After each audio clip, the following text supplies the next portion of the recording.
So mga tol, magandang balita nga po para sa ating mga Pinoy boxing fans sapagkat sa kakatapos lang po ng laban ng kababayan natin na si former IBO Flyweight World Champion Dave Apolinario sa bansang Japan kontra sa Thai fighter na si Tanis Ongjunta. Panalo po ang Pinoy via technical knockout sa round 4. Hindi po kinaya ng Thai fighter ang lakas ni Apolinario. Dahil dyan mga tol, nananatili pa rin pong walang talo si Dave Apolinario.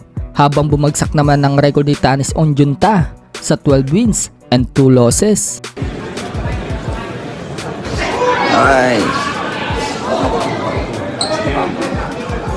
Nice!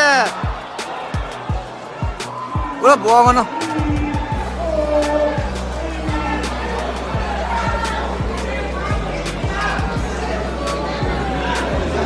Nabaliman. At balance, at balance.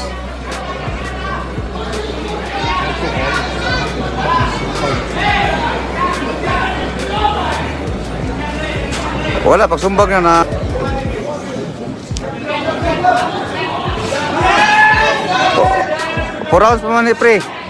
Nice! Ah! Yo! Woo! Saugat kayo! Ay lang ang bansa! Ay lang ang bansa!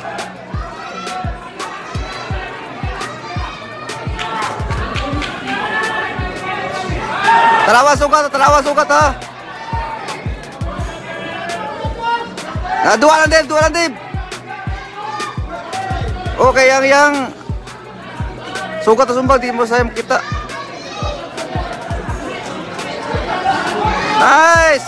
Yo! Yos! Nice! Woo! Woo! Woo! Woo!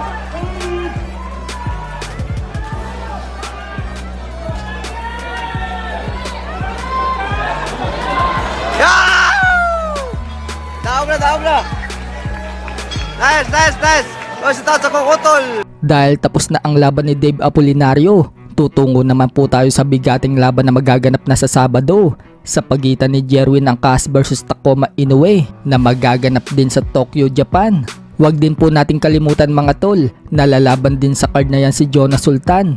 Haharapin naman niya ang Japanese fighter na si Riku Masuda. Huling banta nga po ni Takuma Inoue kay Angkas. Tatapusin umano niya ang Pinoy sa pinaka-the best na paraan. Maging ang pambato natin mga tol, kumpiyansa din na siya ang mananalo sa laban.